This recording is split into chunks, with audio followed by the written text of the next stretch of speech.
Bismillahirrahmanirrahim. Assalamualaikum warahmatullahi wabarakatuh. Salam, Om Swastiastu, Namo Buddhaya, salam kebajikan.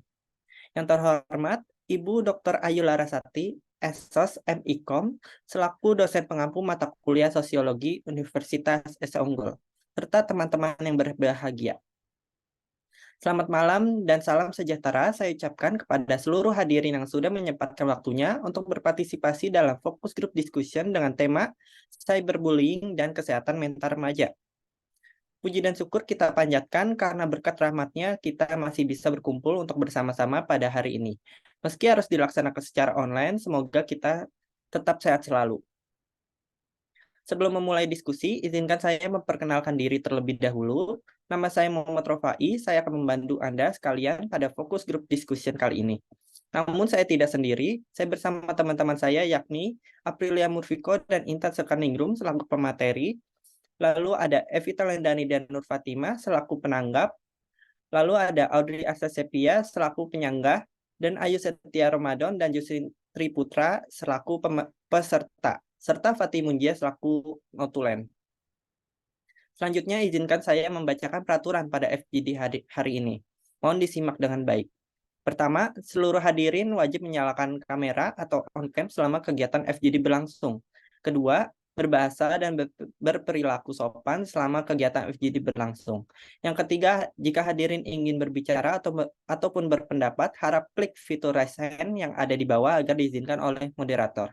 Sekian peraturan pada FGD kali ini. Tanpa berlama-lama, kita akan masuk ke sesi pembahasan FGD.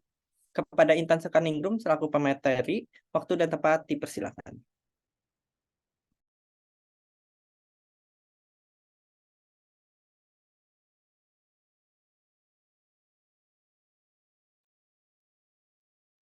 Baiklah, di sini saya akan menjelaskan materi yang pertama mengenai cyberbullying atau perundungan dunia maya. Dari hasil riset Report Indonesia, 71% kekerasan digital terjadi di media sosial. Pengguna internet semakin banyak, namun penanganan kasus kriminal dari sosialisasi mengenai kasus ini masih kurang efektif dan rendahnya kesadaran akan bahaya cyberbullying. Menurut UNICEF, cyberbullying merupakan bullying atau perundungan dengan menggunakan teknologi digital. Hal ini dapat terjadi di media sosial, platform chatting, platform bermain, game, maupun ponsel. Think Before Text mendefinisikan cyberbullying sebagai perilaku agresif dan bertujuan yang dilakukan suatu kelompok atau individu menggunakan media elektronik secara berulang-ulang dari waktu ke waktu terhadap seseorang yang dianggap tidak mudah melakukan perlawanan atas tindakan tersebut. Cyberbullying dapat memiliki dampak yang merusak pada kesehatan mental seseorang. Dampak yang mungkin timbul termasuk perasaan sedih, putus asa, kecemasan, stres, depresi, gangguan makan, isolasi sosial, hingga pemikiran untuk bunuh diri. Cyberbullying seringkali dapat terjadi secara anonim, sehingga korban tidak tahu siapa yang melakukan pelecehan tersebut. Hal ini dapat membuat korban merasa sangat tidak berdaya dan terisolasi, serta merasa bahwa tidak ada tempat untuk bersembunyi dari penghinaan maupun pelecehan yang mereka alami. Cyberbullying ini sendiri terbagi dalam beberapa jenis, yaitu yang pertama ada flaming. Flaming yaitu mengirim pesan yang kasar kepada seseorang. Lalu yang kedua ada online harassment, yaitu mengirim pesan melecehkan berupa hinaan, menyerang, dan menyakiti. Lalu yang ketiga ada denigration. Denigration yaitu mengirim pernyataan yang merugikan dan tidak benar kepada seseorang ke orang lainnya, kemudian mengunggahnya ke internet. Lalu yang keempat ada impersonation, yaitu membobol akun seseorang untuk berpura-pura menjadi orang tersebut dan memposting sesuatu yang buruk dengan tujuan merusak reputasi orang tersebut. Lalu yang kelima ada outing and trickery, yaitu menyebarkan rahasia seseorang ke internet. Lalu yang keenam ada exclusion, yaitu secara sengaja mengucilkan atau mengeluarkan seseorang dari grup obrolan. Lalu yang terakhir ada cyber stalking, yaitu melakukan aksi teror kepada seseorang dengan ancaman terhadap data pribadi orang tersebut.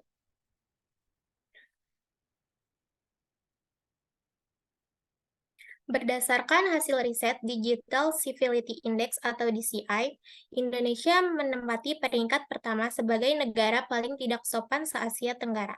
Berdasarkan data tersebut, kelompok yang sering menjadi sasaran cyberbullying di media sosial adalah kaum milenial. Tindakan ini berupa penyebaran hoaks dan penipuan sebanyak 47%, ujaran kebencian sebanyak 27%, dan mendapat tindakan diskriminasi sebanyak 13%. Adapun cara yang dapat dilakukan untuk mengatasi cyberbullying tersebut yaitu yang pertama, dengan berbicara dengan seseorang yang dapat dipercaya. Yang kedua, memblokir dan melaporkan pengguna yang melakukan cyberbullying. Yang ketiga, memprivasi akun media sosial agar terhindar dari ancaman maupun pesan berbahaya. Yang keempat, membatasi penggunaan media sosial. Yang kelima, tidak membagikan informasi pribadi ke media sosial. Yang keenam, membangun kembali rasa percaya diri dengan melakukan kegiatan-kegiatan yang disenangi. Lalu yang terakhir, dengan bekerja sama dengan pihak yang berwenang. Sekian materi yang saya sampaikan. Selanjutnya, saya akan kembalikan kepada moderator.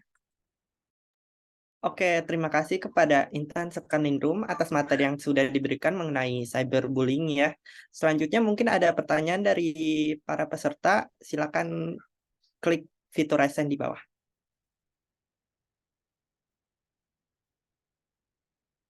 Nah, oke, silakan dari Ayu Setia Ramadan.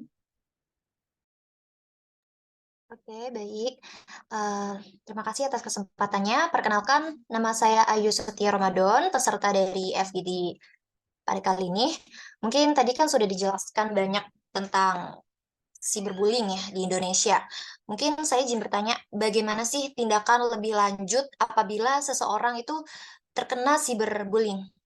Terima kasih. Mohon dijawab.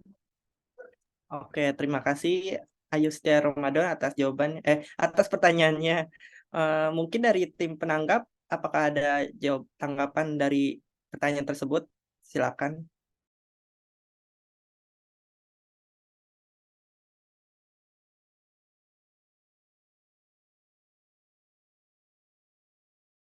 Ya, silakan Evita Lendani. Baik, sebelumnya apakah suara saya terdengar? Ya, terdengar dengan jelas. Perkenalkan, nama saya Vita Lenggani sebagai penanggap. Oke, saya akan menjawab pertanyaan dari Kakak Yustia Ramadan, bagaimana langkah-langkah yang harus diambil jika seseorang mengalami cyberbullying. Ada beberapa langkah. Beberapa langkah tersebut sebagai berikut. Langkah yang pertama, mencari seseorang yang dapat dipercaya tentang situasi yang dialami.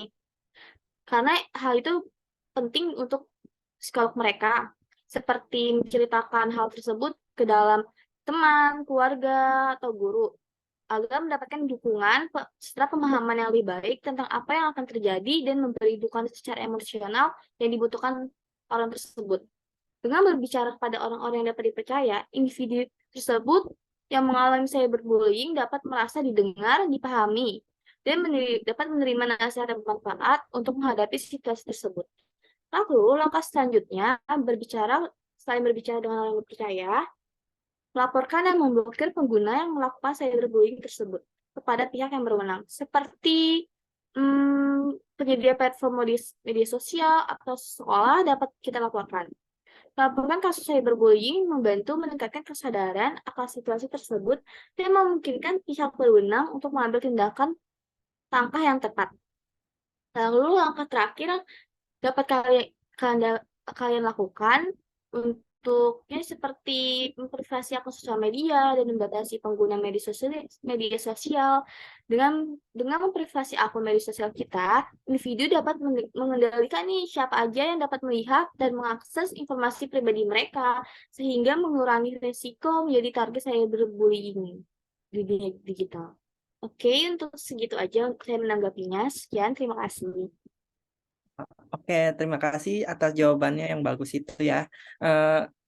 Selanjutnya mungkin ada sanggahan dari tim penyanggah. Silakan. Oke, silakan Audrey Arsya. Baik, terima kasih kepada moderator atas waktu yang telah diberikan.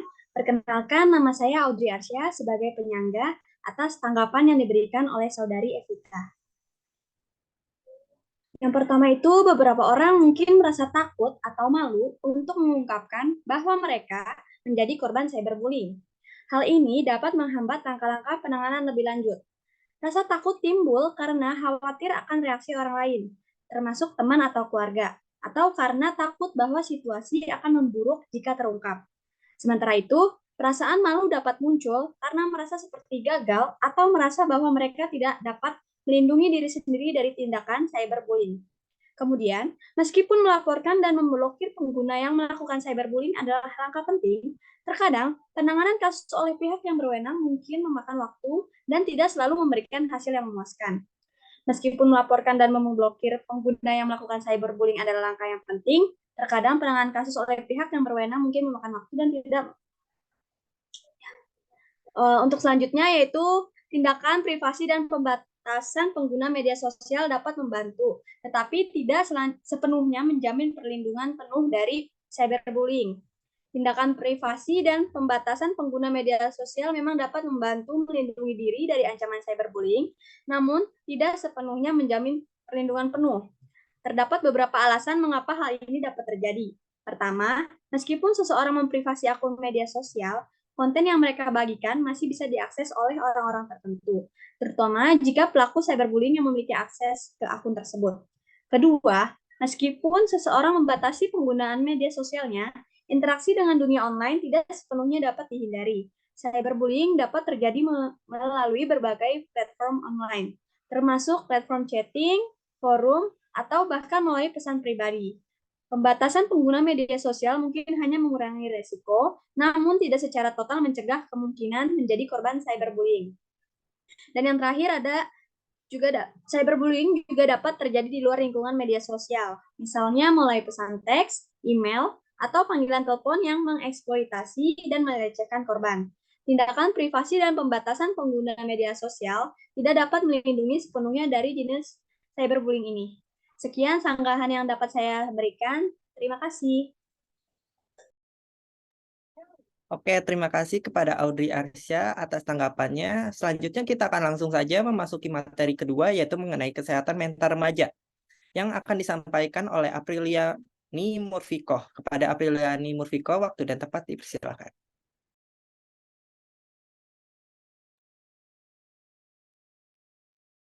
Baik, terima kasih kepada moderator atas waktunya. Materi kedua yang akan disampaikan adalah kesehatan mental remaja. Kesehatan mental adalah keadaan di mana seseorang memiliki kemampuan untuk mengelola stres, berfungsi secara efektif dalam kehidupan sehari-hari, berinteraksi dengan positif kepada orang lain, dan memiliki ketahanan emosional yang baik. Mental yang sehat berarti kondisi ketika batin kita berada dalam keadaan tentram dan tenang, sehingga memungkinkan kita untuk menikmati kehidupan sehari-hari, menghargai orang lain di sekitar, dan menerima kelebihan serta kekurangan kita. Laporan Indonesia National Adolescent Mental Health Survey menunjukkan bahwa 1 dari 3 remaja Indonesia usia 10-17 tahun memiliki masalah kesehatan mental, sementara 1 dari 20 remaja Indonesia memiliki gangguan mental dalam 12 bulan terakhir.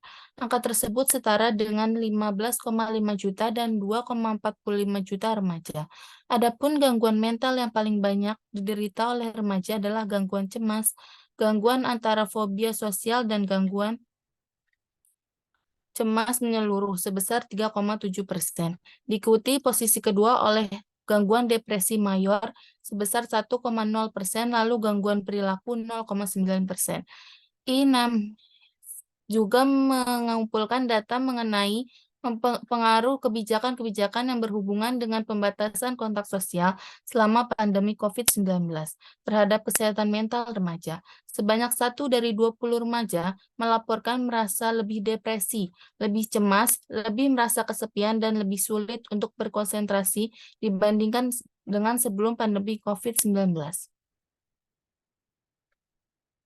Pengaruh cyberbullying terhadap kesehatan mental. Penelitian mengatakan bahwa cyberbullying dapat memiliki efek jangka panjang pada korban, termasuk depresi, kesedihan terus-menerus, frustasi, dan kehilangan kepercayaan diri. Faktanya, kesehatan mental yang buruk dapat menyebabkan bolos sekolah, melukai diri sendiri, dan bahkan bunuh diri. Cyberbullying sendiri dapat merusak jiwa dan kondisi mental remaja. Beberapa dampak yang ditimbulkan cyberbullying yaitu dampak sosial dan hubungan. Cyberbullying dapat merusak hubungan sosial remaja. Mereka mungkin menghindari interaksi sosial, menjadi pemurung, atau kehilangan minat dalam aktivitas yang biasanya mereka nikmati. Hal ini dapat mempengaruhi hubungan teman sebaya, kehidupan sosial, dan kemampuan untuk membangun koneksi positif dengan orang lain. Pengaruh negatif terhadap diri sendiri, remaja yang menjadi korban cyberbullying seringkali menginformalisasi pesan negatif yang mereka terima. Mereka mungkin mulai meragukan diri sendiri, memiliki persepsi yang negatif tentang diri mereka sendiri, dan kehilangan rasa harga diri. Perilaku merusak diri dan bunuh diri dalam kasus yang paling serius. Remaja yang mengalami cyberbullying dapat mengembangkan perilaku merusak diri atau bahkan memiliki pemikiran atau upaya bunuh diri. Cyberbullying dapat menjadi faktor resiko yang signifikan dalam perkembangan masalah kejiwaan yang serius. Cara menjaga kesehatan mental. Yang pertama, menjaga gaya hidup sehat termasuk pola makan seimbang, tidur yang cukup, dan rutin berolahraga. Yang kedua, mencari dukungan sosial dari keluarga, teman, atau kelompok dukungan. Yang ketiga, belajar mengelola stres dengan teknik relaksasi, meditasi, atau aktivitas yang menenangkan. Yang keempat, membatasi konsumsi alkohol dan penggunaan obat-obat terlarang. Dan yang terakhir, mengatasi konflik atau masalah secara konstruktif dan mencari bantuan profesional jika diperlukan, seperti konseling atau terapi. Penting untuk diingat bahwa kesehatan mental merupakan bagian integral dari kesehatan secara menyeluruh. Menjaga keseimbangan emosional dan psikologis yang baik memainkan peran penting dalam mencapai kehidupan yang sehat dan bermakna. Terima kasih. Demikian materi yang telah saya sampaikan. Selanjutnya diserahkan kepada moderator. Oke, terima kasih kepada Aprilia Murfiko atas materi yang telah diberikan. Selanjutnya mungkin ada pertanyaan dari para peserta. Silakan. Oke, silakan Justin Triputra. Baik, terima kasih moderator atas waktu yang telah diberikan. Perkenalkan, saya Justin Triputra selaku peserta di FGD kali ini. Nah, mengenai materi yang disampaikan oleh pemateri yaitu Saudari Apriliani mungkin banyak mengenai dampak negatif cyberbullying terhadap kesehatan mental ya. Nah, pertanyaan saya adalah sebenarnya apakah cyberbullying itu diperlukan sebagai pengingat kita agar tidak melakukan tindakan-tindakan yang berlebihan di media sosial? Mungkin itu pertanyaan saya. Terima kasih. Oke, terima kasih atas pertanyaannya. Silakan dari tim penanggap untuk menanggapi pertanyaan tersebut. Silakan Nur Fatimah.